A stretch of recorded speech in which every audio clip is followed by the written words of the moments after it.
Hey, bonjour à tous. Bienvenue sur cette nouvelle capsule vidéo sur la chaîne Chemtech Formation.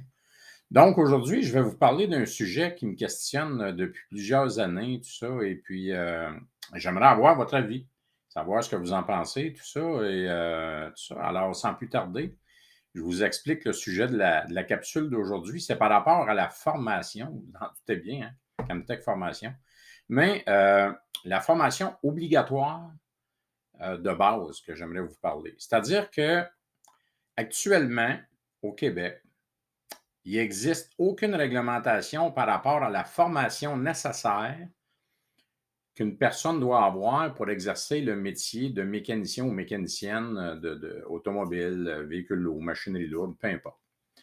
Euh, Bientôt, au Québec, comme dans le restant du Canada, il y aura une norme qu'on appelle la norme 16 qui exigera qu'une personne qui veut conduire un véhicule lourd, donc un chauffeur de camion, devra suivre obligatoirement un minimum, plus ou moins là, 100 heures de formation, là, à peu de choses près, peut-être plus dans certaines provinces. Et je trouve ça parfait parce que conduire un véhicule lourd, je pense que ça ne s'apprend pas sur le siège à droite, comme on dit. Là, puis ça nécessite des connaissances, ça nécessite la maîtrise de compétences, le développement de compétences aussi, tout ça. Donc, cette norme-là sera en vigueur bientôt, en 2023, je pense.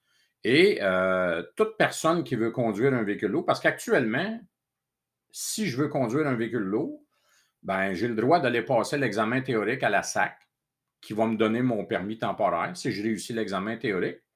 Et avec des heures de pratique que je peux aller chercher où je veux, sur un véhicule lourd, ben, je peux aller me pratiquer quelques heures, puis retourner, passer mon examen pratique. Puis si je passe l'examen pratique, ben, j'ai mon permis pour conduire un véhicule lourd. Partout en Amérique du Nord ou peu importe, j'aurai ma classe 1. Avec la nouvelle norme 16, ben, ça va obliger les personnes qui veulent conduire un véhicule lourd à aller chercher un minimum de formation, comme je disais tantôt, de plus ou moins 100 quelques heures sur différentes compétences. Et je trouve ça tout à fait normal, puis c'est parfait comme ça parce que conduire un véhicule lourd, ça exige une maîtrise de plusieurs choses, ne serait-ce que la connaissance d'un véhicule lourd, le système de freinage pneumatique. Ça ne réagit pas des freins pneumatiques, ça ne réagit pas comme des freins à l'huile. La maîtrise d'une transmission manuelle, si c'est une transmission manuelle, etc., etc. Alors, moi, mon questionnement, c'est par rapport au volet mécanique. Comment se fait-il qu'aujourd'hui, en 2023, il n'existe aucune réglementation par rapport au minimum de formation qu'une personne doit avoir pour exercer le métier de mécanicien ou mécanicienne de véhicule lourd ou automobile, comme je disais tantôt. C'est-à-dire que n'importe qui peut exercer le métier. Puis je ne dis pas qu'une personne qui n'a aucune formation ne fera pas un bon mécanicien ou une bonne mécanicienne. C'est pas ça que je dis. Ce que je dis, c'est qu'aujourd'hui, avec la complexité des technologies qui équipent les véhicules lourds, moi, je vais parler pour le véhicule lourd parce que je suis dans le domaine du véhicule lourd et de la machinerie lourde. Puis c'est la même chose en automobile, mais je ne suis pas un spécialiste de l'automobile. Mais qu'on pense juste au système d'aide à la conduite, là. Les fameux véhicules autonomes qui arrivent sur le marché, les véhicules électriques avec de la haute tension. Vous savez, dans le véhicule lourd, on a des systèmes d'aide à la conduite, là, c'est-à-dire des radars et des détecteurs qui vont détecter le véhicule en avant de nous, tout ça, qui vont nous avertir si on se rapproche trop près. On est rendu maintenant avec des régulateurs de vitesse, qu'on a communément appelé un cruise control adaptatif, c'est-à-dire qu'il va garder une distance entre le véhicule à l'avant. Mais on est rendu également avec des cruise control ou des régulateurs de vitesse qu'on appelle prédictifs. C'est-à-dire que, étant donné que le véhicule est géolocalisé partout sur les routes, ben, les systèmes informatiques savent qu'il y a, par exemple, une pente qui arrive en avant. Donc, le véhicule, la transmission peut rétrograder tout de suite, prendre un petit peu plus de vitesse. C'est la même chose quand on descend une côte, étant donné qu'on est géolocalisé. Ben, en mode régulateur de vitesse, le frein moteur peut embarquer de façon automatiquement, la transmission peut rétrograder, etc. Il y a différentes stratégies qui vont se mettre en place. Mais pensez à ces systèmes-là, la complexité de ces systèmes-là, puis le niveau de connaissance que ça prend pour réparer ça. Je pense que ça prend une formation de base. Là. Pensez à quelqu'un, je vais aller à la base, plus à la base que ça. Si on pense à quelqu'un qui répare ou qui entretient un système de freinage pneumatique sur un autobus, un autocar ou un autobus scolaire, avez-vous pensé, vous vous souvenez, certains d'entre vous certainement, de l'accident des éboulements, l'autocar qui avait plongé dans un ravin puis qui avait fait plusieurs dizaines de personnes décédées là, dans cet accident-là, suite à un mauvais ajustement des freins qui avait été fait, je pense, de mémoire par le chauffeur, tout ça. Aujourd'hui, il n'existe aucune réglementation. N'importe qui peut ajuster des freins sur un autobus sans même démontrer qu'il est compétent. C'est certain que l'employeur, c'est certain que la compagnie d'autobus, le gestionnaire de flotte ou le propriétaire de la compagnie, lui, va s'assurer que la personne est compétente. Ça, jamais je vais penser qu'il va laisser ça à n'importe qui. Mais par contre, il n'y a aucune obligation de perfectionnement, il n'y a aucune obligation de formation de base. C'est-à-dire que quelqu'un pourrait avoir été coiffeur, puis demain matin, il décide de se réorienter comme mécanicien de véhicules lourds. Il peut le faire, puis dire, ben viens, moi je vais te montrer ça ici, dans l'atelier directement.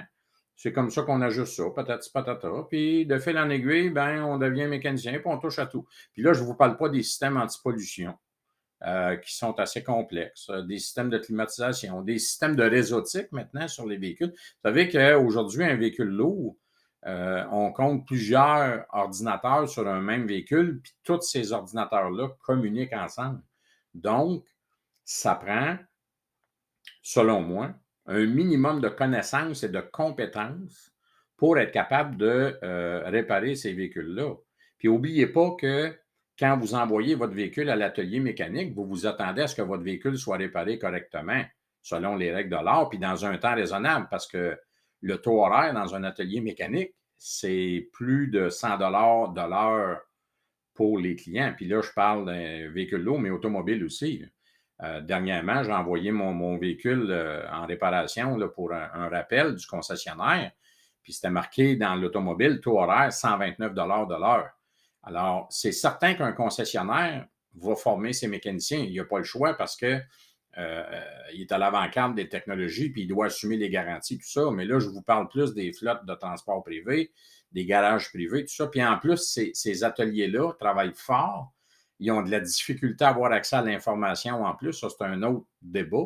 Mais les manufacturiers se gardent un droit de réserve sur l'information qu'ils diffusent au niveau de la compétitivité des ateliers, la compétition entre les ateliers, tout ça. Mais bref, je pense qu'il devrait y avoir un minimum d'heures de formation obligatoire, puis j'aimerais connaître votre avis là-dessus. Ça vous est sûrement déjà arrivé d'envoyer votre véhicule dans un atelier mécanique, voire même chez un concessionnaire, puis que la panne revient ou que ça n'a pas été réparé ou peu importe, parce que justement, il y a un manque de formation, il y a un manque de connaissances, puis la personne qui a travaillé sur votre véhicule n'est pas en mesure de le réparer adéquatement, tout ça. Et ça va tellement vite dans notre domaine comme dans plusieurs autres domaines, mais la technologie évolue tellement rapidement que ça prend des mises à jour et tout ça. L'offre de formation est là, je pense, sur le marché. Il y a plusieurs personnes ou plusieurs compagnies qui offrent des formations de haut niveau, de tout ça, qui permettent à des mécaniciens, mécaniciennes de parfaire leurs compétences, leurs connaissances, tout ça. Mais dans un contexte en plus de pénurie de main-d'œuvre actuellement, où il y a une grande pénurie de mécaniciens, mécaniciennes sur le marché du travail, ben là, les employeurs disent je ne veux pas t'envoyer en formation, je veux que tu sois dans l'atelier, je veux que tu sois productif, tout ça. Mais par contre, ben, il faut s'adapter aux nouvelles technologies. Encore une fois, ça va très rapidement. Ça évolue grandement. À chaque mois, il y a des nouvelles technologies. Qu'on pense à l'électrification des véhicules, là, qui est sur le marché actuellement. Donc, un véhicule électrique, On ne parle pas de la même chose qu'un véhicule avec un moteur diesel ou peu importe. Puis même avec ça, les moteurs diesel aujourd'hui sont rendus très complexes avec un paquet de systèmes électroniques pour s'occuper de la gestion des émissions polluantes, l'économie de carburant, etc., etc. Fait que bref, j'espère que j'ai suscité chez vous un certain questionnement et je vous invite à me laisser un commentaire ici, en bas de la vidéo. Et je vous invite, si vous avez aimé cette vidéo-là et si vous aimez mes autres vidéos, allez voir, j'ai d'autres vidéos sur ma chaîne. Je vous invite à vous abonner à ma chaîne ici en cliquant sur le bouton souscrire et à être au courant des nouvelles capsules et j'en ferai d'autres dans les jours ou les semaines qui suivent. Alors, merci beaucoup de votre attention et laissez-moi votre commentaire. Au plaisir.